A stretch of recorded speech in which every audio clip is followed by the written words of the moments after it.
আসসালামু আলাইকুম। ক্লাসের শুরুতে আগে আমি আপনার পরিচয়টা দিয়ে নিই।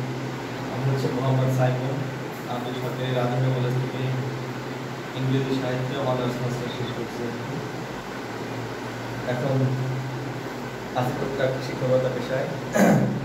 এখন আজকে আপনাদের সম্ভবত আমার সাথে প্রথম ক্লাস, আর ইংরেজির মনে প্রথম ক্লাস আপনাদের দ্বিতীয় বর্ষে, দ্বিতীয় বর্ষ মধ্যে দ্বিতীয় সেমিস্টার। এর আগে ইতিমধ্যে একটা সেমিস্টার শেষ হয়েছে। এখন প্রথমত আমাদের ক্লাস শুরু করার আগে বা ক্লাস শুরু করার সাথে সাথে আমাদের যে বিষয়টা সবচেয়ে গুরুত্বপূর্ণ জানার জন্য, সেটা হচ্ছে আমাদের সিলেবাস সম্পর্কে আইডিয়া থাকবে। কারণ আপনি ভালো পারেন, খারাপ পারেন, কম পারেন, বেশি পারেন, এর ভিতরে সবচেয়ে গুরুত্বপূর্ণ হচ্ছে আপনার সিলেবাস সম্পর্কে একটা স্বচ্ছ ধারণা থাকা, যে আমার পরীক্ষায় কি আসবে এবং আমি কি লিখব। আমার যে পাঠ্য আছে, পাঠ্যের ভিতরে অন্তর্ভুক্ত জিনিসগুলো কি কি, আমার মানে বিগত যে অভিজ্ঞতা, গত সেমিস্টারের অভিজ্ঞতা বা আপনাদের যে প্রিভিয়াস ব্যাচ অভিজ্ঞতা, দেখলাম আপনাদের পাস করা নিয়ে কারো কোনো টেনশন করা লাগবে না ইনশাআল্লাহ। কিন্তু ব্যাপার হচ্ছে কি, আমি আপনাদের ক্লাসে যে বিষয়গুলো পড়াবো, আপনাদের পরবর্তী ডেস্টিনেশন আছে এনটিআরস এর পরীক্ষা। আমি 18তম নিবন্ধনে উত্তীর্ণ হয়েছি। আমার হয়েছিল, কিন্তু ওইটা আমি 2005 কারণ আমি জয়েন করি। এখন বিসিএস এর জন্য প্রিপারেশন হচ্ছে আর কি, তার কারণে আরো ইডেই নেই। এখন আপনাদের ব্যাপার যেটা, আমি হচ্ছে আপনাদের ক্লাসের যে বেসিক বিষয়গুলো নিয়ে আলোচনা করবো, এটা নট অনলি আপনাদের পরীক্ষার জন্য কাজে লাগবে, মানে আপনাদের এই কোর্সের পরীক্ষার জন্য কাজে লাগবে না শুধু, এরপরে আপনাদের যে এনটিআরস এর যে পরীক্ষা দেবেন, আশা করি সেখানে আপনাদের সিলেবাস অনেকটা কাভার হয়ে যাবে।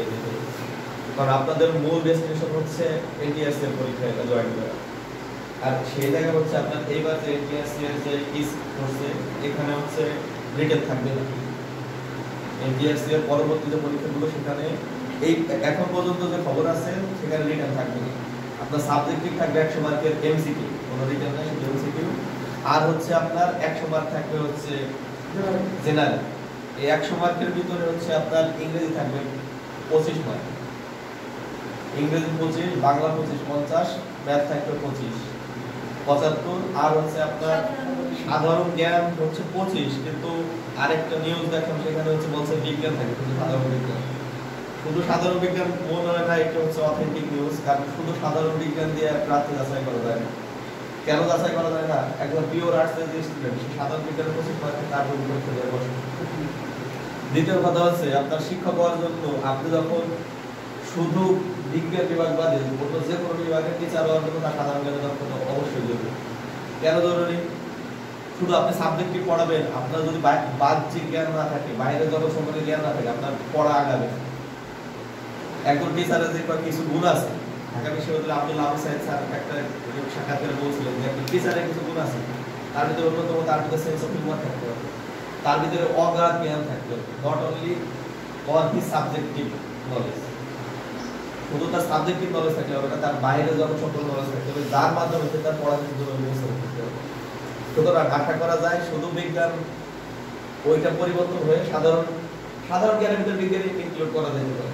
মনে করেন আপনার সাধারণ জ্ঞানের পরীক্ষা হইলে হচ্ছে 25 মার্ক, তার ভিতরে 5 মার্ক বা 7 মার্ক বিজ্ঞান অ্যাড করা যেতে পারে।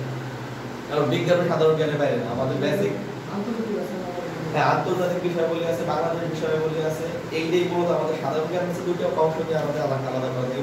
বিসিএস সিলেবাসের দুটো পার্টে আলাদা করা যায়, একটা হচ্ছে আপনার বাংলাদেশ বিষয়াবলী, আরেকটা হচ্ছে আন্তর্জাতিক বিষয়াবলী।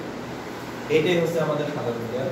সাধারণ জ্ঞানের ভিতরে যেহেতু আমাদের এই পরীক্ষাগুলোতে আলাদা এবং বিসিএস যেমন আলাদা সাবজেক্ট লেখা থাকে, ভূগোল, তারপর হচ্ছে আপনার কি বলি বাংলাদেশ বিষয়াবলী, আন্তর্জাতিক বিষয়াবলী, তারপর হচ্ছে বৈশ্বিক ইতিহাস, এসব অনেক কিছু থাকে।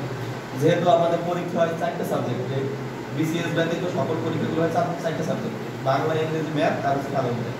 ওই যে বাকি যে জিনিসগুলো আছে, বাংলাদেশ বিষয়গুলি, আন্তর্জাতিক বিষয়গুলি, তারপর হচ্ছে আপনার সাম্প্রতিক তথ্যগুলো, সাথে হচ্ছে ভূগোল, পরিবেশ, এই সব কিছু চলে আসে আপনার সাধারণ জ্ঞান। সুতরাং সাধারণ বিজ্ঞান একটা সাবজেক্ট পরীক্ষা নিয়ে এই সব কিছু কাভার করা সম্ভব না, যেটা কাভার করা সম্ভব সাধারণ জ্ঞান পরীক্ষা নিয়ে।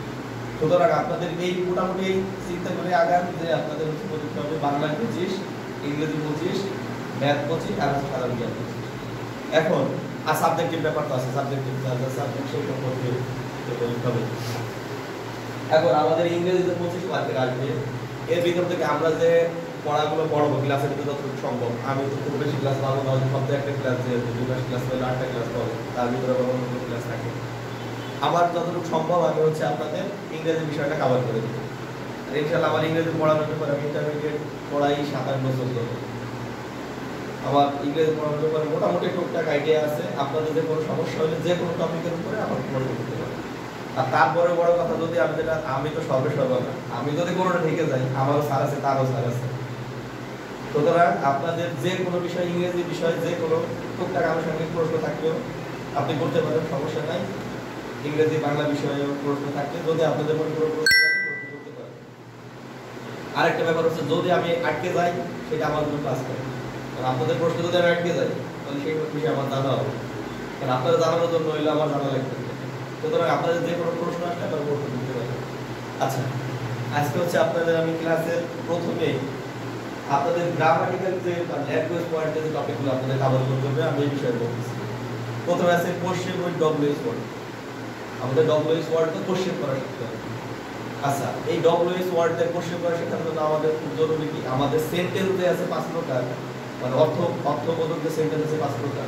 আমরা যে সেন্টেন্স মূলত 2 প্রকার, ইংরেজিতে একটা হচ্ছে গঠনগত দিক দিয়ে, একটা অর্থগত দিক দিয়ে। গঠনগত দিক দিয়ে আছে 3 প্রকার, সিম্পল, কমপ্লেক্স, কম্পাউন্ড। আর অর্থগত দিক দিয়ে আছে 5 প্রকার, অ্যাসার্টিভ, ইন্টিগ্রেটিভ, ইম্পারেটিভ, অবজেক্টিভ, আর হচ্ছে ক্লেমেটিভ। সুতরাং আমাদের ডব্লিউএস ওয়ার্ড, ডব্লিউএস কোশ্চেন যখন করা শিখবো, আমাদের ওই 5 প্রকার সেন্টেন্স সম্পর্কে আইডিয়া নিতে হবে। আরো একটা নিতে হবে, কেন আপনার শুধু এইটাই আসবে না, আপনার পরীক্ষা অন্য একটা সেন্টেন্স পড়ে দিতে পারে। আপনার যে এনটিএস, এটা আমি বলতেছি আপনাদের কোর্সের যে সিলেবাস এটার কথা, কিন্তু আপনাদের এই বাইরেও জানা লাগবে। কেন? কারণ আপনাদের কোর্সের ভিতরে সীমাবদ্ধ থাকলে হবে না, যেহেতু আপনাদের প্রতিযোগী আপনার সবার জন্য সমান করবে। ফাইন আর্টসের জন্য আপনাদের যে সাবজেক্টিভ প্রশ্ন 100 মার্ক ওটা দেওয়া না, কিন্তু জেনারেল যে 100 মার্ক থাকবে, এটা তো আপনি কোন জায়গায় পড়ছেন, আমি কোন জায়গায় পড়ছি, কে ম্যাথে পড়ছে, কে ইংলিশে পড়ছে, কে সমাজ বিজ্ঞানে পড়ছে, রাজনীতি পড়ছে, সবার জন্য সমান। সুতরাং এই বিষয়ে আমাদের এই একই সাথে আমাদের কি করতে হবে, এই যেহেতু আমরা আপনার এই ডব্লিউএস ওয়ার্ডে কোশ্চেন বানানো আমাদের জানতে হবে, মানে ইন্টিগ্রেটিভ সেন্টেন্স সম্পর্কে জানতে হবে, পাশাপাশি আমাদের বাকি সেন্টেন্সগুলো জানতে হবে। আচ্ছা, তারপরে আছে ডব্লিউএস ওয়ার্ড আছে, সাথে আছে কোশ্চেন উইথ হেল্পিং ভার্ব। তার মানে আমাদের হচ্ছে সেন্টেন্স গঠনের একটা প্রশ্নবোধক যে সেন্টেন্স বা আমাদের ইন্টিগ্রেটিভ সেন্টেন্স যে গঠন হয়, দুটো ভাবে গঠন হয়, একটা হচ্ছে ডব্লিউএস ওয়ার্ড দিয়ে আর একটা অক্সিলারি ওয়ার্ড দিয়ে। আমাদের দুইটাই কভার করতে হবে। আচ্ছা, তারপরে দেখেন আপনাদের ইউজ অফ কন্ট্রাকশন আছে, মানে সংক্ষেপণ, এটা আমি আপনাদের এটা ছোট একটা টপিক, এর সমস্যা নাই। Present simple tense, present simple tense মানে আমাদের প্রেজেন্ট ইনডিফিনিট টেন্স। আচ্ছা, এরপরে আছে past simple tense, past simple tense, past indefinite tense. সুতরাং আমাদের টেন্সটাও কভার করতে হবে। আর টেন্সের থেকে প্রশ্ন আসে না, এমন খুব কম পরীক্ষা হয় যে টেন্সের থেকে প্রশ্ন আসে না। এমন হয়তো সরাসরি টেন্স হয়ে যাবে, টেন্স কত করে কি এরকম না, কিন্তু প্রশ্নগুলো আলটিমেটলি ঘুরে ফিরে এমন হয়, আপনারা দেখবেন সাধারণত কিছু প্রশ্ন সিন্স দিয়ে ফর দিয়ে, কোনটা সিন্স দিয়ে কোনটা ফর দিয়ে, এরকম অনেক প্রতিযোগিতামূলক পরীক্ষা হয়। আমার মোটামুটি বাংলাদেশে যতগুলো পরীক্ষা হয়, বিসিএস সহ সব পরীক্ষার প্রশ্ন সম্পর্কে মোটামুটি একটা আইডিয়া আছে, আমার একটু ঘাটাঘাটি করা আছে, নিজে যেহেতু পরীক্ষার্থী, যার কারণে এসব দেখতে হয়। সুতরাং এই বেসিক টপিকগুলোর উপরে প্রশ্ন আসবে। আচ্ছা, তারপরে আছে কি, আচ্ছা, use of have has. Use of have has এইটা ব্যবহার, এই ইউজ অফ হ্যাভ হ্যাজ যেটা আছে, এটা আমরা টেন্স কভার করলে এর ভিতরে চলে আসবে, কারণ আমাদের পারফেক্ট টেন্স গঠন করার জন্য হ্যাভ হ্যাজ দরকার হয়। সুতরাং হ্যাভ হ্যাজ এর ব্যবহার, হ্যাভ হ্যাজ এর ব্যবহার আমরা ভিত্তি হয়। আরেকটা ব্যাপার আছে কি, হ্যাভ হ্যাজ এর ব্যবহার আমরা প্যাসিভে পাবো। সুতরাং আমাদের কিন্তু প্যাসিভটাও কভার করতে হবে, শুধু আমাদের যে অ্যাক্টিভ কভার করতে ব্যাপারটা তা না, আমাদের প্যাসিভ অংশটাও কভার করতে হবে। আর এমন কোনো পরীক্ষা নাই যে আপনি মানে এই যে ভয়েস চেঞ্জারতে প্রশ্ন পাবেন এরকম খুব কম আছে, ভয়েস চেঞ্জ, তারপর ন্যারেশন, এইসবে তো প্রশ্ন পাবেন না, এর খুব কমই আছে। সুতরাং এই ব্যাপারগুলো যেহেতু আমাদের কিসের ভিতরে চলে আসছে, সিলেবাসের ভিতরে, এগুলো আমরা চেষ্টা করব ভালো করে কভার করার জন্য। আচ্ছা, এরপরে আছে subject verb agreement. Subject verb এগ্রিমেন্টটা সাধারণত আমরা করি রাইট ফর্মস অফ ভার্বের ভিতরে। রাইট ফর্মস অফ ভার্ব পড়তে গেলে সাবজেক্ট ভার্ব এগ্রিমেন্ট পড়া লাগে। আর দ্বিতীয় কথা হচ্ছে রাইট ফর্মস অফ ভার্ব হচ্ছে এমন একটা অংশ গ্রামারে, এটা মানে ইন্টারমিডিয়েট পর্যন্ত বলা চলে, ইন্টারমিডিয়েট পর্যন্ত এমন একটা টপিক হচ্ছে সাবজেক্ট ভার্ব, মানে রাইট ফর্মস অফ ভার্ব, যার জন্য গ্রামারে মোটামুটি সব অংশ সম্পর্কে আইডিয়া থাকা লাগে। কারণ আমরা জানি একটা সেন্টেন্স গঠনের জন্য দুটো উপাদান দরকার, কি কি জানেন? সাবজেক্ট এবং ভার্ব। দেখেন সাবজেক্ট ছাড়া সেন্টেন্স হয়, সাবজেক্টের ভাগ অবশ্যই দরকার, কিন্তু কিছু ক্ষেত্রে সাবজেক্টের বুঝতে রেখে সেন্টেন্স করতে পারি। যেমন ইম্পারেটিভ সেন্টেন্স গুলো সাবজেক্ট বুঝতে থাকে, সাবজেক্ট সর্বদা ইউ হ্যাভ বুঝতে থাকে। আমি বললাম গো, যাও, এটা কিন্তু একটা সেন্টেন্স, গো একটা সেন্টেন্স। এটা কি সাবজেক্ট আমরা আপাতত দৃষ্টিতে সাবজেক্ট দিতে পারছি, সাবজেক্ট গুলো দেখা যাচ্ছে না, শুধু গো বলছি, কিন্তু এই জায়গায় আছে কি? অবশ্যই ভাবটা আছে, ভাব ছাড়া সেন্টেন্স হয় না, যেহেতু ভাব আছে। সুতরাং এই রাইট ফর্মস অফ ভার্ব কি ভাবের সঠিক ব্যবহার, এই ভাবের সঠিক ব্যবহার যখন আপনি জানবেন, আপনাকে আমার সবকিছু সম্পর্কে জানা লাগবে। আচ্ছা, এরপরে আছে লিঙ্কিং ভার্ব। লিঙ্কিং ভার্ব সম্পর্কে আমাদের জানার জন্য আমাদের ভার্বের যে বিশদ আলোচনা আছে, বিশদ আলোচনা করতে হবে। লিঙ্কিং ভার্ব শুধু আমি মাঝখানে বলে দেবো আপনাদের, হ্যাঁ বলে গেলে বুঝলেন, কিন্তু দুই দিন পর একবার ভুলে যাবেন। যার কারণে একটা ব্যাপার আছে কি, যে গোড়া থেকে জানা একটা জিনিস আর হচ্ছে মাথায় উঠে জানা একটা জিনিস অনেক ডিফারেন্ট। মাথায় উঠে একটা জিনিস জানলে আপনি ওই আপনার যত শিখবে ওই বাইরে আপনি যাইতে পারবেন, কিন্তু আপনি যখন একটা গোড়া থেকে শিখবেন, মনে করেন আপনার একদম ক খ শিখে গেল, আরেকজন হচ্ছে আপনার ক খ না শিখে একটা বানান শিখে দিল, এটা দেখে বলবেন কয়েকের কা, এটা কয়েক শিখে দিল কাকি। তাহলে আপনি ওই কাকি বাইরে আর কিছু বানান করতে পারবেন, আপনি তো ক খ পারেন না, এর বাইরে কি আপনার কোনো সমস্যা আছে? কিন্তু আপনারা যখন ক খ আকার থেকে সব শিখে দেওয়া হবে, তখন যে কোনো বানান কিন্তু আপনি করতে পারবেন। মানে উদাহরণটা হয়তো টু দা পয়েন্ট হয় না, কিন্তু ব্যাপারগুলো এরকমই যে আপনার যদি আপনার অ্যাডভান্স লেভেলে কিছু শিখতে হয়, আপনার বেসিক অবশ্যই শিখতে হবে। আপনারা মনে করেন একজন শিখিয়ে দিল বা একটা নিয়ম করলেন যে এই থাকলে এই হয়, কিন্তু ওই নিয়মের আগেও নিয়ম থাকে। যোগাযোগ উপন্যাসের রবীন্দ্রনাথ ঠাকুরের একটা উক্তি আছে যে আরম্ভের পূর্বে আরম্ভ থাকে। যেমন সন্ধ্যায় প্রদীপ জ্বালানোর পূর্বে সকালে সন্ধে পাকা করে, বাতি জ্বালানোর আগে কি এটা সন্ধে পাকা লাগে না? তো বাতি তো জ্বালাইলে আরম্ভ হইলো, কিন্তু তার আগেও তো কাজ করা লাগছে। সুতরাং পড়ার আগেও কিছু বেসিক জিনিস আছে যেগুলো আমাদের, এটা হচ্ছে আপনাদের যেহেতু সামনে প্রতিযোগিতামূলক পরীক্ষায় বসতে হবে, এই উদ্দেশ্যে আর কি কথাগুলো বলা। আপনার যে একাডেমিতে পড়া আছে, এই পড়াগুলো সহজে হয়ে যাবে ইনশাআল্লাহ, আশাবাদী, এবং এতে আপনারা ইনশাআল্লাহ সবাই ভালো করবে। আচ্ছা, এরপরে আছে হলো কানেক্টরস। কানেক্টরস পড়াটা, কানেক্টরস আপনারা বোঝার জন্য সেন্টেন্স বোঝা খুব জরুরি, এবং আরেকটা জিনিস বোঝা জরুরি, সেটা হচ্ছে আমাদের সেন্টেন্সের অর্থ বোঝার জন্য, মানে কানেক্টরস করার জন্য সেন্টেন্সের অর্থ বুঝতে হবে। সেন্টেন্সের অর্থ না বলতে কানেক্টর বসানো কষ্ট। আচ্ছা, তারপর আছে in spite of, instead of, moreover, in function. আচ্ছা, এইগুলো আছে ক্যারেক্টারের ভিতরে। ইউজ অফ ইম্পারেটিভস, দেখেন ইউজ অফ ইম্পারেটিভস আছে, আমার তার ইম্পারেটিভ সেন্টেন্স সম্পর্কে আমাদের আইডিয়া রাখতে হবে। আচ্ছা, তারপর আছে অ্যাডজেক্টিভ আছে, কমপ্লেক্স সেন্টেন্স আছে, কম্পাউন্ড সেন্টেন্স আছে। তার মানে কি আমাদের ওই সেন্টেন্সের গঠন তিন প্রকার, ওটা আমাদের শেষ করতে হবে। অ্যাক্টিভ প্যাসিভ এর ভিতর দিয়ে দিয়েছে, ভয়েস দিয়েছে, yes no question with helping verbs. আমাদের হেল্পিং ভার্ব সম্পর্কে জানতে হবে। হেল্পিং ভার্ব যেটাকে আমরা বলি কি অক্সিলারি ভার্ব। হ্যাঁ, এখন দেখেন আমাদের তাহলে যে কত কিছু একসাথে কভার করা লাগবে। মোটামুটি আপনাদের সিলেবাস কিন্তু কমপ্লিট 10 মার্ক 15 মার্ক সিলেবাস, কিন্তু তার জন্য আপনাদের পড়া লাগতেছে অনেক। হ্যাঁ, মোটামুটি গ্রামারের যে আলোচ্য বিষয়গুলো আর তার বাইরে যা থাকে, মনে করেন না মনে যদি, হ্যাঁ এইগুলো আমি আপনাদের আলোচনা করে দেব, এগুলো আপনাদের স্বার্থে আমি আলোচনা করে দেব, এগুলো আপনাদের স্বার্থে আলোচনা করে দেব। কারণ আপনাদের এই পার্টস অফ স্পিচ সম্পর্কে একটা প্রশ্ন থাকবেই। চাকরি পরীক্ষায় একটু আপনারা দেখলে খেয়াল করবেন, চাকরি পরীক্ষায় যে পার্টস অফ স্পিচ থেকে প্রশ্ন আসে না, এরকম খুব কম। হ্যাঁ, পার্টস অফ স্পিচের অঙ্ক হইতে পারে আপনার সরাসরি পার্টস অফ স্পিচ না আসলে বলে দেবে যে এই ক্লজ কি, এটা কি noun clause, adjective clause, adverbial clause. তখন আপনার দেখেন পার্টস অফ স্পিচ কোথায় যায় কাজে লাগছে। আপনি পড়তেছেন ক্লজ, কিন্তু ক্লজের ভিতরে আপনার পার্টস অফ স্পিচের অংশ ঢুকে রয়েছে। আপনি পড়বেন ফ্রেজ, পরীক্ষা আসবে এই আন্ডারলাইন করা অংশটা কি নাউন ফ্রেজ না অ্যাডজেক্টিভ ফ্রেজ না অ্যাডভার্বিয়াল ফ্রেজ না প্রিপজিশনাল ফ্রেজ। সুতরাং দেখা যাচ্ছে কি যে আপনার নাউন বা অ্যাডজেক্টিভ বা প্রোনাউন সম্পর্কে আইডিয়া না থাকলে আপনি ওই জায়গাটায় যাই হিট করতে পারতেছেন। আপনি বলবেন না স্যার এটা তো পার্টস অফ স্পিচের কিছু আসে, কিন্তু ঘুরে ফিরে দেখা যাচ্ছে ওর কেন্দ্র ছিল কোথায় বা ওর উৎপত্তি কোথায়, ওর পরিচয় কি, সেটা কিন্তু সেই পার্টস অফ স্পিচ করে যাচ্ছে। সুতরাং এই যে আপনাদের যে এই টপিকগুলো আছে, এই টপিকগুলোর ভিতরে মোটামুটি গ্রামার আপনাদের কভার করতে হবে। এখন আপনারা যদি ভাবেন যে আমাদের অল্প সময়ের ভিতরে গ্রামার কতটুকু কভার করবে, যতটুকু পারে ততটুকু করে, সমস্যা নাই, কিন্তু আপনার গ্রামার পুরোটাই কভার করা লাগবে যদি আপনি চাকরি পরীক্ষায় পূর্ণ প্রস্তুতি নিয়ে যাইতে চান। কারণ অনেকে টার্গেট থাকে যে আমার হচ্ছে স্ট্রং পয়েন্ট হচ্ছে ম্যাথ, আমার স্ট্রং পয়েন্ট বাংলা, ইংলিশ কিন্তু পয়েন্ট সমস্যা নেই, কিন্তু ব্যাপার হচ্ছে কি যতটুকু আগাই থাকা যায়।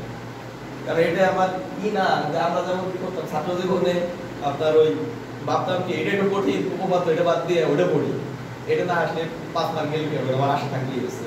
কিন্তু এই জায়গায় আমার 80 হিসাব না, এই জায়গায় হিসাব আছে আমি কাছে 1 মার্ক বেশি পাবো। 1 মার্ক বেশি যে আমার হচ্ছে শর্ত যে সময় শেষ হয়েছে আমার জীবনের প্রথম পরীক্ষা ছিল টিএসসি এর পরীক্ষা, ওটা প্রিলি রিটেন সব পাস করছে, কিন্তু কাকতালি ভাবে আমার মার্ক একটু কম আসছে 18 আমার অনার্স সেশন ছিল হচ্ছে 20, সরি আমার পরীক্ষা শেষ হচ্ছে 20 এ 16-17 সেশন, কিন্তু আমাদের পরীক্ষা শেষ হইতে 22 শেষ হয়ে গেছে রেজাল্ট দিয়ে। আর মাস্টার শেষ হওয়ার পরে আর আমরা এনডিএসসি এর প্রথম সার্কুলার পাইছি। এখন ব্যাপার হচ্ছে কি কাকতালি ভাবে একটু মার্ক কম আসার কারণে দেখেন আমার এমন জায়গায় বসে গেছে যে আমার দ্বারা চাকরি করা সম্ভব না। যদি আমার চাকরি করার কোনো ইচ্ছে ছিল না, কলেজেও হয়েছিল, কলেজে হচ্ছে ভাই আসে না, রেজাল্ট আসে না। এখন ব্যাপার হচ্ছে কি যে এই অভিজ্ঞতা থেকে বললাম যে আপনার 1 মার্ক ওই জায়গায় অনেক জরুরি। 1 মার্কের জন্য দেখা গেল একজন খুব ভালো একটা প্রতিষ্ঠান চলে যেতে পারতেছে বা শহরের ভিতরে থাকতে পারতেছে। আমাদের সবাই চয়েস নাই শহর, যেমন আমার চয়েস ছিল শহরের ভিতরে, আর সব অটো চয়েস ছিলাম এই জায়গাতে একটা হয়ে গেছে। আরো বয়সের ক্ষেত্রে কিছু নমনীয়তা থাকে এখানে, যাদের বয়স হচ্ছে একটু বেশি তাদের জন্য হচ্ছে আগে কি করেছে কাছে দেয় বা তাদের অ্যাপয়েন্ট করে, মনে করেন একই মার্ক কাছাকাছি মার্ক। আমাদের পরিস্থিতি এমন একজনের হয়েছে তা 50 মার্কে কি হয়েছে, তা 50 মার্কে হয়েছে হ্যাঁ স্কুলে ওনার মাধ্যমিক হয়েছে, কিন্তু ওনার দেখা গেল 53-54 তো অনেক হয় না। এর ভিতরে চয়েসের কিছু ব্যাপার আছে। আর তারপরে হচ্ছে ব্যাপার আছে যে যাদের ওনার বয়স হলো কত, মানে 33-34 বছর হয়ে গেছে, যার কারণে বয়সের ক্ষেত্রে ওরা ঘোষণা করে এই কোনো নমনীয়তা দেখাচ্ছে। এই জন্য বললাম যেটা যে আমাদের একটা মার্ক খুব জরুরি, যেটা আমি বুঝতেছি। আচ্ছা তাইলে আমরা হচ্ছে গ্রামারের যে জিনিসটা থেকে শুরু করবো, আসলে গ্রামারের ব্যাপারটা শুরু করার জন্য ওই যে বললাম আরম্ভ আছে। আমাদের বেসিক গ্রামার পড়তে হলে আমাদের কিছু শব্দের সম্পর্কে খুব আইডিয়া থাকতে, খুব বেশি আইডিয়া থাকতে। যেমন আপনি নাউন একটা পার্টস অফ স্পিচ নিয়ে আমি যদি বলি যে আপনার পার্টস অফ স্পিচ সম্পর্কে যদি নাউন নিয়ে যদি আপনার আইডিয়া না থাকে আপনি একটা সেন্টেন্স লিখতে পারবেন। কারণ আপনি একটা সেন্টেন্সে যে সাবজেক্ট বসাবেন, সাবজেক্ট বসানোর পরে আলোচনা চলে শুরু হবে। মনে করেন আপনি আই দিয়ে একটা সেন্টেন্স রচনা করবেন, ইউ দিয়ে করবেন, আই বা ইউ দিয়ে একটা সেন্টেন্স করবেন। আই বা ইউ দিয়ে সেন্টেন্স করার পর এরপরে আপনাকে কি করতে হবে, ভার্ব করতে হবে। এরপরে আপনি চলে তাহলে কি ভার্বটা সিঙ্গুলার না প্লুরাল বসাবেন, ভার্বটা কি হবে তার জন্য আমাদের আলোচনা চলে আসবে কার উপরে, সাবজেক্ট। সুতরাং আবার সাবজেক্ট হতে পারে কি, একটা সেন্টেন্সে সাবজেক্ট হতে গেলে তার অবশ্যই দুইটা গুণ থাকা লাগবে, হয় হইতে হবে তার নাউন অথবা প্রোনাউন। নাউন বা প্রোনাউন ছাড়া একটা সেন্টেন্সের কেউ সাবজেক্ট হতে পারবে না। আচ্ছা তাইলে এই যে আমরা সাবজেক্ট আলোচনা করব, তাহলে নাউন প্রোনাউন বাদ থেকে আমরা সাবজেক্টে যাইতে পারবো। আমাদের তো ইংরেজি শেখার মূল উদ্দেশ্য কি, ইংরেজি পড়ার মূল উদ্দেশ্যই হচ্ছে ইংরেজি পড়তে পারা বা বোঝা। পরীক্ষায় মনে করেন ম্যাক্সিমাম আপনার 50% উপর প্রশ্ন থাকবে সরাসরি সেন্টেন্স উঠে যাবে, সেন্টেন্স উঠাইতে তার মাঝখানে শূন্যস্থান দিয়ে এই শূন্যস্থানে কি বলবো, সেটা হতে পারে রাইট অংশ, ভার্বের অংশ, ওটা হইতে পারে অ্যাডজেক্টিভ, ওটা হইতে পারে অন্য কিছু, এটা কোনো কিছু হইতে পারে। যার কারণে আমাদের তো বুঝতে হবে সেন্টেন্সটা, আমাদের সেন্টেন্সটা আমরা পোস্টমর্টম করে শিখে দেবো সেন্টেন্সের কোন জায়গায় কি ওর পরিচয়। একটা সেন্টেন্স লিখলাম, মনে করেন আই ইট রাইস, আই রাইসটা লিখলাম, আমাদের বুঝতে হবে আই কি ইট কি রাইস, এই সেন্টেন্সের কার পরিচয় কি, সরি তাই আমাদের এইটার সম্পর্কে হচ্ছে আইডিয়া রাখতে হবে যে একটা সেন্টেন্সে কার পরিচয় কি। এই পোস্টমর্টমটা যখন আমরা করতে পারবো তখন আমাদের কাছে ইংরেজি একটা সহজ হবে, ঠিক আছে। সুতরাং আমরা প্রথম কিন্তু যে আলোচনা করে মনে করি নাউন, পার্টস অফ স্পিচ নিয়ে যতটুকু সম্ভব আমরা আলোচনা করব। তারপর এই জিনিসগুলো দিয়ে শুরু। পার্টস অফ স্পিচ অনেকে মনে করে কি যে ইংরেজি সবকিছু হচ্ছে টেক্সট। আমরাও ছাত্র জীবনে মনে করতাম, হ্যাঁ আমরা ছাত্র জীবনে মনে করতাম বলতে কি যখন আমরা স্যারের ছাত্র পড়াই, যখন আমাদের স্যার পড়াইতো তখন আমরা মনে করতাম কি ইংলিশ মানে হচ্ছে টেন্স। আসলে টেন্স হচ্ছে ইংলিশে একবারে সামান্য একটা জিনিস। আপনি আগে টেন্স বুঝতে পারবেন না যদি আপনার সেন্টেন্স সম্পর্কে সাবজেক্ট সম্পর্কে ভালো আইডিয়া থাকে। কারণ টেন্স যে আমরা বলি টেন্স জিনিসটা আসলে কি, টেন্স কাকে বলে সেটা বলতে পারবেন, সময় বা কাজ। হ্যাঁ টেন্স আমরা বলি কি যে ক্রিয়া সম্পন্ন হওয়ার সময়কে টেন্স বলে। মূলত টেন্স কিন্তু টেন্সের সম্পর্ক হচ্ছে ক্রিয়ার সাথে, টেন্সের আর কোনো সম্পর্ক নেই। টেন্সের মূল সম্পর্ক হচ্ছে কার সাথে, কার সাথে। মনে করেন আই ইট রাইস যদি লিখি, আই রাইস লেখা, দেখেন তো এখন এইটা আমি ভাত খাই, এটা বর্তমান কালের কাজ বুঝছি আমরা। যদি এটা বর্তমান কালে কাজ না, এটা আমাদের অপরগত করব, এটা আমাদের পরবর্তী আলোচনা করব। দেখেন কিন্তু এটা যদি আমরা এড বানাই দিই, আই এট রাইস মানে আমি ভাত খেয়েছিলাম বা আমি ভাত খেলাম। আর কি কিছু পরিবর্তন হইল? আই ইটের শুধু পরিবর্তন হইল, দেখুন শুধু ভাতটারই পরিবর্তন হয়েছে, আই আর রাইসের কোনো পরিবর্তন হয়েছে? সুতরাং আমাদের টেন্সের পরিবর্তন হয়ে গেল কিন্তু কার কারণে? একটা ভার্বের পরিবর্তনের কারণে আমাদের টেন্সের পরিবর্তন হয়ে গেল। সুতরাং তাহলে আমাদের যে আমরা টেন্স নিয়ে আলোচনা করি, টেন্স মানে কি? এই টেন্স জিনিসটাই হচ্ছে আমাদের ভার্বের পরিবর্তন সম্পর্কে আইডিয়া রাখাটাই হচ্ছে, আর কিছুই না। টেন্সের সাথে সম্পর্ক শুধু ভার্বের। এই জন্য টেন্সের যদি এক্সাক্ট আমরা ডেফিনেশন দেই, টেন্সের এক্সাক্ট ডেফিনেশন হবে কি? যে ক্রিয়া সংঘটিত হওয়ার সময়কে কাল বলে বা টেন্স বলে। ক্রিয়া কোন সময় সংঘটিত হবে, অন্য কিছু না। ক্রিয়াটা কোন সময় সংঘটিত হবে এটা আমার টেন্স। সাবজেক্ট কে রইলো, অবজেক্ট কে রইলো, ডাজন্ট ম্যাটার। এটা আমাদের দেখার বিষয় না। আমাদের দেখার বিষয় হচ্ছে কি? ক্রিয়া বা ভার্ব। সুতরাং এই যে এই বিষয়গুলোর জন্য দেখেন আমাদের যে আমাদের ভ্রান্ত ধারণা ছিল যে আমাদের টেন্স শিখলে ইংলিশ শিখে গেলাম, ব্যাপারটা তা না। টেন্স শিখতে হলে আপনার সময় লাগবে 5 মিনিট। আপনার 12টা টেন্স আছে, আপনার 4টা টেন্স যদি আপনি ভালো করে আইডিয়া করতে রাখতে পারেন মাথায়, আপনার 12টা টেন্স হয়ে যাবে। 4টা টেন্স তো মাথায় রাখার কোনো ব্যাপার না। আমাদের টেন্স হচ্ছে 3 প্রকার, প্রধানত 3 প্রকার: প্রেজেন্ট, পাস্ট, আসলে ফিউচার।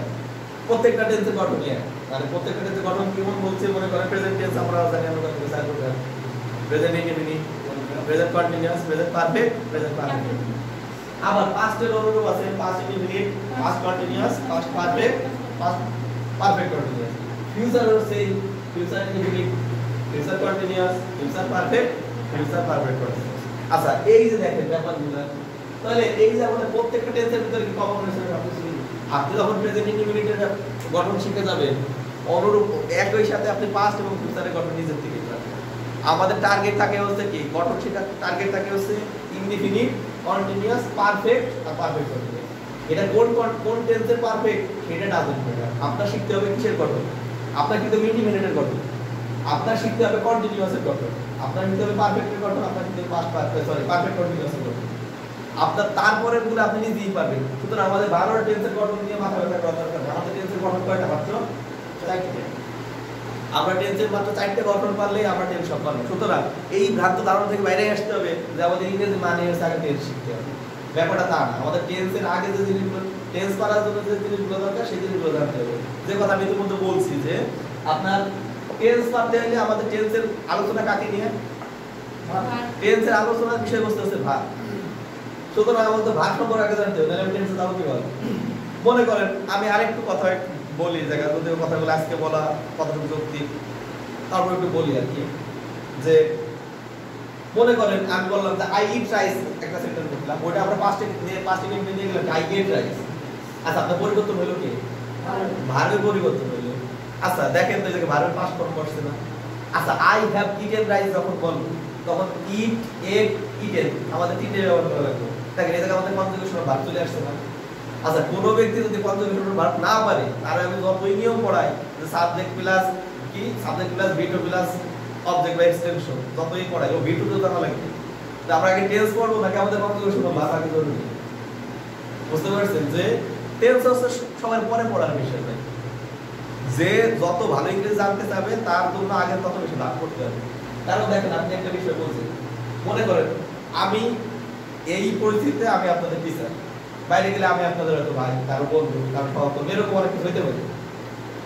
সুতরাং আমি যে সাবজেক্ট, আপনি যে আপনাদের এখনকার পরিস্থিতিতে আমি হচ্ছে টিচার, আপনি আমার অন্য একটা পরিচয় দিয়ে কিন্তু আমার প্রকাশ করতে পারেন। কিন্তু আমি যে আপনাদের পড়াচ্ছি, এই পড়ানো ইংরেজিতে টিচ মানে পড়ানো। দেখেন এই টিচটা বাদ দিয়ে কি আপনি পড়ানোটা প্রকাশ করতে পারবেন? আমি যে সাবজেক্ট, আমি কিন্তু আপনি কিন্তু হি বা সি দিয়ে আমার প্রকাশ করে দিতে পারতেছেন। আমি যে টিচার, আপনি টিচার ইংরেজি জানেন, আপনি হি বা সি দিয়ে আমারে বা আমার নাম দিয়ে প্রকাশ করতে পারতেছেন, কিন্তু ভার্ব ছাড়া কি আপনি সেন্টেন্সটা কমপ্লিট করতে পারতেছেন? আচ্ছা আপনার যে কোনো মনের ভাষা প্রকাশ করবেন, তার জন্য আপনার কি দরকার? সবচেয়ে বেশি কি দরকার? মনে করেন আপনি হচ্ছে ইংরেজি জানেন না, বা এমন একটা দেশের লোক আসছে যে ইংরেজি সম্পর্কে কিছু আইডিয়া নেই, তার ক্ষুধা লাগছে।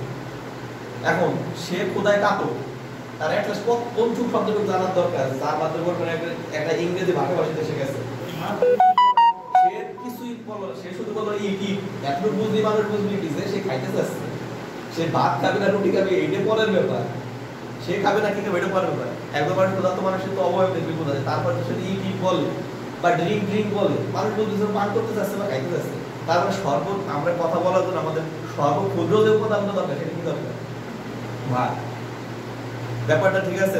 এই দেখেন আমাদের এই জন্য বললাম যে আমাদের একটা সাথে একটা ওতপ্রোত জড়িত, আমাদের কি আগে শিখতে হবে সেটা হচ্ছে ব্যাপার। আপনি ভার্বের ব্যবহার শিখলেন মানে ইংরেজি সব শিখে গেলেন। ইংরেজিতে শোনেন একটা কথা আছে যে গ্রামার জন্ম আগে না ভাষার জন্ম আগে? আচ্ছা, বাংলা গ্রামার জন্ম কত সাল থেকে আপনাদের জানেন? আইডিয়া আছে? বাংলা ব্যাকরণের জন্ম হচ্ছে কত সাল থেকে? মূল ধারায় যদি আমরা বাংলা ব্যাকরণের মানে উন্মেষ ধরি, এই হচ্ছে বাংলাদেশে যখন ফোর্ট উইলিয়াম কলেজ প্রতিষ্ঠিত হইল, তারপরে হিন্দু কলেজ প্রতিষ্ঠিত হলো ওই 1800 সালে হচ্ছে আপনার এই সময় 1800 সালে হচ্ছে ফোর্ট উইলিয়াম কলেজ প্রতিষ্ঠিত হয়, আর 1817 সালে হচ্ছে আপনাদের হিন্দু কলেজ প্রতিষ্ঠিত হয়। আচ্ছা, ব্যাপার হচ্ছে দেখেন এখানে এর আগে বাংলায় কি ওই উল্লেখযোগ্য কোনো ব্যাকরণ পাবেন না, এবং ইন্টারেস্টিং ব্যাপার হচ্ছে এর আগে আপনি বাংলায় বিরাম চিহ্নের ব্যবহার করেন না। আমরা যদি চর্যাপদের দিকে চলে যাই, বাংলার একেবারে বাংলার হচ্ছে প্রাচীনতম বাংলা সাহিত্যের চর্যাপদ, ওই জায়গায় আমরা দেখতে পাবো কি যে এরকম পদ আছে যে আপনার প্রথম যে পদটা সেটা হচ্ছে কি যে কা তোর উপর পঞ্চমীটা আলো চঞ্চল চিয়ে বৈঠা কালো। আবার একটা পদ আছে কি উঞ্চা উঞ্চা পাবত তহি বসই সবরি বালি গুঞ্জরি গুঞ্জরি মাল্য পরহি সবরি মৌরঙ্গী পুচ্ছ পরহি সবরি গিবত গুঞ্জরি মালি। কথা হচ্ছে যে মৌরঙ্গী পুচ্ছ পরহি সবরি গিবত গুঞ্জরি মালি। এখানে লেখার ছিল কি এক লাইন, প্রথম লাইন এসে সিঙ্গেল দাড়ি, ডবল লাইন মানে দ্বিতীয় লাইন এসে ডবল দাড়ি। এই ছিল আমাদের একমাত্র চিহ্নের ব্যবহার, গ্রাম চিহ্নের ব্যবহার, আর কোনো গ্রাম চিহ্নের ব্যবহার ছিল না। দেখেন এবার ব্যাপারটা দেখেন, কিন্তু আমাদের বাংলা ভাষা শুরু হয়েছে কবে থেকে? বাংলা ভাষার ব্যবহার শুরু হয়েছে কবে থেকে? ভাষার যে ব্যবহার কবে থেকে শুরু হয়েছে? মানুষের জন্মলগ্ন থেকে ভাষার ব্যবহার শুরু হয়ে গেছে। আচ্ছা, এই যে ভাষার ব্যবহার শুরু হয়েছে, এইবার ভাষাকে সুন্দরভাবে উপস্থাপন করার জন্য যে আমরা তো অনেকগুলো ভাষার গোত্র থেকে বেরোয় বেরোয় আসে লাস্টে হচ্ছে আমরা বাংলা ভাষায় আসছি। ওই নিয়ে তো এখন মানে ওই ব্যাপক আলোচনা দরকার নেই। এইবার তারপরে হচ্ছে কি আবিষ্কার হলো কি ব্যাকরণ। তারপরে কি ভাষা আগে না ব্যাকরণ আগে? মনে করেন প্রশ্ন আসছে যে এদের মধ্যে কে আগে, ভাষা আগে না ব্যাকরণ আগে? অবশ্যই ভাষা আগে। এইবার যার জন্ম হয়েছে পরে ভাষার প্রয়োজনে ব্যাকরণ তৈরি না ব্যাকরণের প্রয়োজনে ভাষা তৈরি হয়েছে? ভাষার প্রয়োজনে হচ্ছে ব্যাকরণ তৈরি হয়েছে। সুতরাং যেমন আমাদের কিন্তু দৈনন্দিন প্রয়োজনে তাকে আইন তৈরি হয়, আইনের প্রয়োজনে মানুষ তৈরি হয় না, মানুষের প্রয়োজনে আইন তৈরি হয়েছে। এই আপনার ব্যাকরণটা হচ্ছে এক প্রকার ভাষার আইন। ওই ব্যাকরণটা হচ্ছে ভাষার আইন, ভাষার নির্দিষ্ট কিছু কাঠামো ধরে রাখার জন্য ব্যাকরণ তৈরি হয়েছে। সুতরাং আমাদের ব্যাকরণ বোঝার আগে আমাদের বোঝা জরুরি কি? ভাষা বোঝা জরুরি। ব্যাপারটাকে আমি বুঝাইতে পারছি, আপনি ইংরেজি বোঝার জন্য আগে জরুরি কি? ইংরেজি ভাষা বোঝা জরুরি। ভাষা বলতে কি একটা ভাষা বোঝার জন্য সবচেয়ে গুরুত্বপূর্ণ জিনিস ব্যাকরণ। একটা ভাষা বোঝার জন্য সবচেয়ে গুরুত্বপূর্ণ হচ্ছে তার ভোকাবুলারি। আপনি মনে করেন আমি ভাত খাই না বললে ভাত খাই আমি, ভাত আমি খাই যেভাবেই বলে কথা তো ঘুরে ফিরে কাছাকাছি আসতেছে, সবাই বুঝবে। তার মানে আপনার ভাত, আমি যে ভাত খাই এই জিনিসটা বোঝাটাই জরুরি। মানে এটার নাম ভাত, এটা আমি, আর এটার অর্থ হচ্ছে খাওয়া। এই তিনটা জিনিস আমার বোঝা জরুরি। সাধারণত আমার জরুরি না প্রাথমিক পর্যায়ে। যখন আপনি এই জিনিসগুলো জানবেন তখন আপনি সাজাইতেও পারেন। গ্রামারের নিয়ম কত, একজন যদি খুব ইফোর্ট দিয়ে চেষ্টা করে 2 মাসের ভিতরে তার ইংরেজি গ্রামার পুরো 2 মাস লাগবে। আমি যখন ইন্টারমিডিয়েট পড়ে আমি গ্রামার শুধু ওই সব মুখস্থের কথা, গ্রামে পড়ে আসছি তো ওই মুখস্থের উপর দিয়ে রেজাল্ট দেখা গেলো ভালো হয়ে গেছে। কিন্তু ব্যাপারে যখন অনার্সে পড়লাম তখন দেখলাম কি আসলে এতে হবে না, কারণ আমার তখন সব সাবজেক্টের সবই আমার ইংলিশে পড়া লাগবে। তখন আমার গ্রামারের উপর পড়তে লাগবে। আমি মানে 2 মাস ইফোর্ট দিয়ে আল্লাহর রহমতে গ্রামার সম্পর্কে আমার কোনো আগে তো ভয় ছিল কোনো কিছু আল্লাহর রহমতে, মাত্র 2 মাস। সুতরাং গ্রামার শেয়ার জন্য অনেক বেশি সময় লাগে না, কিন্তু যেটা দরকার সেটা হচ্ছে আমাদের ভোকাবুলারি সম্পর্কে একটা ভোকাবুলারি সম্পর্কে বা ভাষার যে একটা ভাষার যে শাব্দিক অর্থগুলো আছে। মনে করেন যে খাওয়া এটা ইংরেজি কি, এটা আরবি, আপনি এটা আরবি জানলে যদি সবকিছু আরবি জানেন আপনি আরবি ব্যাকরণ ছাড়া আপনি আরবি ভাষা বলতে পারবেন, কোনোরকম হিন্দি উর্দু বলতে পারবেন। আমাদের ভিতরে অনেকে আছে না হিন্দি বলতে পারি, কয়জন গ্রামার মাইনে হিন্দি বলি, কিন্তু ব্যাকরণ মাইনে কয়জন বলি? আচ্ছা ঠিক আছে। সুতরাং যেটা আমি বলতেছিলাম যে আপনাদের এই সম্পর্কে আপনারা খেয়াল রাখবেন যে যেহেতু চাকরি পরীক্ষায় বসতে হবে, আপনারা ভাষাগত গ্রামারের দক্ষতার সাথে সাথে ভাষাগত দক্ষতা বাড়াবেন। আপনি কতটুকু হচ্ছে ভোকাবুলারি জানেন, কয়টা ভার্ব জানেন। এই জন্য একজন স্টুডেন্টের সবচেয়ে বেশি জরুরি যেটা হচ্ছে কমিউনিকেশন ভার্ব সম্পর্কে আইডিয়া দরকার। 9 10 এর মধ্যে যে কনফিগারেশনের ভার্বগুলো দিয়ে আছে সাধারণ পরীক্ষার ভিতরে এই ভিতরে দিয়ে চলে আসে, এই বিসিএস বাদে বা ফার্স্ট ক্লাস জব বাদে এই ভিতরে দিয়ে ঘুরে ঘুরে চলে আসে। এগুলো আপনারা সবারই পড়া, জাস্ট একবার একটু আরেকটু রিভিশন করে ঝালাই হবে, তখন আপনার জন্য বাকি সব কিছু সহজ হয়ে যায়। তখন আমরা টেক্সটের আলোচনা করবো, এই শীট নিয়ে আলোচনা করবো, যাই হোক আর কি। আজকে প্রথমে আমরা পার্টস অফ স্পিচের টপিক নিয়ে আলোচনা করব, ঠিক আছে? আপনাদের কিছু গঠনমূলক কথাবার্তা বা বলার চেষ্টা করলাম প্রথম ক্লাসে, একেবারে পড়াতে নাটকে আমাদের কি বিষয়গুলো জানা জরুরি সেই বিষয়গুলো। আরেকটা জিনিস হচ্ছে কি, আপনাদের ওই যে আমরা যখন ওই যে বিসিএস এর কোচিং করছি বা স্যার আমরা ফলো করে স্যার শুধু বারবার বলতো যে, অনেক স্যাররাই বলতো যে শুধু রিপিট কোশ্চেন পড়ো, রিপিট কোশ্চেন পড়লে কম, রিপিট কোশ্চেন পড়লে ঠিক আছে, রিপিট কোশ্চেন পড়লে ঠিক আছে। আচ্ছা ভাই, রিপিট কোশ্চেন আপনি পড়বেন, রিপিট কোশ্চেন সবকে একবার পড়ে মনে রাখতে পারবেন? আপনি বেসিক জানেন না, রিপিট কোশ্চেন পড়ে মনে রাখতে পারবেন? মনে করেন এই জায়গা দিছে যে পিসিএস এর প্রশ্ন একটা কমন থাকে, ক্লজ আর ফ্রেজের প্রশ্ন কমন থাকে। একটা ফ্রেজ বানাই দিছে যে এটা কি ফ্রেজ, এটা কি নাউন ফ্রেজ না কি ফ্রেজ? আপনি কি ফ্রেজের মুখস্থ করলেন এটা নাউন ফ্রেজ, আপনি নাউন ফ্রেজ না বুঝে কয়দিন মুখস্থ রাখতে পারবেন? পরের পরীক্ষায় দেখা গেল স্ট্রাকচার ঠিক থাকছে, ওয়ার্ডটা ঘুরে দিছে, তখন কেমন হবে? রিপিট কোশ্চেন পড়ার কোনো এটার মানে রিপিট কোশ্চেন পড়ার মানে এটার কোনো অল্টারনেটিভ না, রিপিট কোশ্চেন পড়তেই হবে, অবশ্যই পড়তে হবে। কারণ দেখা গেল রিপিট কোশ্চেন 5টা দিয়ে দিছে, আপনি পারলেন আরেকজন বাইরে গেছে, সে তো অবশ্যই আপনার আগে চলে গেছে। এর কারণ হচ্ছে রিপিট কোশ্চেনের পাশাপাশি আমাদের বেসিক বিষয়গুলো সম্পর্কে আইডিয়া রাখতে হবে, যাতে প্রশ্ন একটু ঘুরে দিলে এই যে এইবার বিসিএস এর এই যে আপনার 47তম বিসিএস এর প্রশ্ন এরকম করছে, প্রশ্ন এরকম বিশ্বের বেসিক আছে, মানচিত্র থেকে কিছু প্রশ্ন করছে যে এটা প্রশ্ন আছে যে কোন দুইটা ওয়াটার করিডোরের মানে ওয়াটার করিডোরের ভিতরে বাংলাদেশের অবস্থা এমন দিছে, মনে করে কয়টা প্রণালীর নাম দিয়েছে, প্রণালী সম্পর্কে তার বিস্তারিত ধারণা নেই, মানচিত্র সম্পর্কে তার ধারণা নেই। উত্তরটা ওই জায়গা ছিল হচ্ছে আপনার পারস্য মানে হরমুজ প্রণালী আর হচ্ছে মালাক্কা প্রণালীর মধ্যবর্তী বাংলাদেশের অবস্থা, কিন্তু যাকে এই আইডিয়া ছিল না, এটা কি মুখস্থ করার বিষয়? দেখা গেল এই পরের পরীক্ষা মালাক্কা প্রণালী বাদ দিয়ে মালাক্কা প্রণালী পাশে হচ্ছে আমাদের সন্ধ্যা প্রণালীর অপশনে দিয়ে দিচ্ছে। ব্যাপার হচ্ছে এই কিছু কিছু জিনিস আমাদের জানিয়ে রাখতে হবে, সব যতটুকু মানে আমাদের এই যে সাবজেক্টিভ পড়ার সাথে সাথে যতটুকু বেসিক জানা যায় এটা আমাদের জন্য ইম্পর্টেন্ট, বিশেষ করে আমাদের পরীক্ষার জন্য।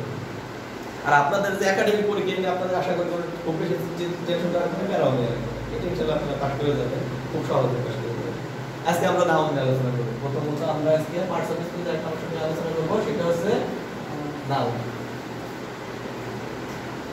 নাউন সম্পর্কে এখন আপনাদের একটু হাসি আসতে পারে যে স্যার কি শুরু করলো, এ তো অঙ্ক পড়া, তিনি বলে পড়া, এরকম মনে হতে পারে না? নাউন আমরা কোন ক্লাসে পড়া শুরু করি? তিনি বল বা তারও আগে থেকে পড়া শুরু করি, কিন্তু একের আমাদের যেগুলো শেষ পর্যন্ত পরীক্ষা না আমাদের থেকে প্রশ্ন আসে। আচ্ছা, তাহলে আমরা নাউন নিয়ে যদি আলোচনা করি, নাউন কাকে বলি?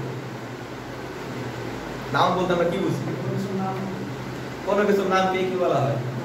নাউন বলা হয়। যে কোনো কিছুর নাম কি বলা হয়? কি নাম, এটা আমরা জানি, কিন্তু কোনো পরীক্ষা আজ পর্যন্ত এরকম আসে নাই নাউন কাকে বলি, কারণ আমরা তো জানি তাদের বাইরে থেকে। আচ্ছা, তাহলে নাউন সম্পর্কে আমরা এইটুকু জানি, নাউন কাকে বলে? যার দ্বারা কোনো কিছুর নাম প্রকাশ করানো হয় তাকে কি বলা হয়? নাউন বলা হয়। নাউন কত প্রকার? এই জায়গায় তো প্রশ্নগুলো হয়, নাউন কত প্রকার? নাউন দেখেন, এবার যদি বলি আমরা নাউন মূলত যদি হিসাব করে দেখেন, দুই পদে গ্রামার আছে, আপনার অক্সফোর্ড গ্রামারও দেখতে পারেন বা ক্যামব্রিজ দেখতে পারেন। গ্রামারের ভিতরে কিছু মতভেদ আছে, পৃথিবীতে মতভেদ নাই এমন কোনো টপিক নাই যে এই টপিকের ভিতরে মানুষের, মনে করেন বাংলা সাহিত্যের প্রাচীন যুগ কত, শুরুতে কুমার চট্টোপাধ্যায় বলছে 950 থেকে 1200, আর হচ্ছে আমাদের ডক্টর মোহাম্মদ শহীদুল্লাহ বলছে হচ্ছে আপনার 750 থেকে 1200, তাহলে 750 থেকে 1200, তাহলে এই দুটোর ভিতরে কি হয়ে গেল? এদের ভিতরে মতভেদ আছে, সবকিছু নিয়ে মতভেদ আছে। কোন গ্রামারের মধ্যে নাউন হচ্ছে প্রধানত দুই প্রকার, একটা হচ্ছে কংক্রিট নাউন আর একটা হচ্ছে অ্যাবস্ট্রাক্ট নাউন।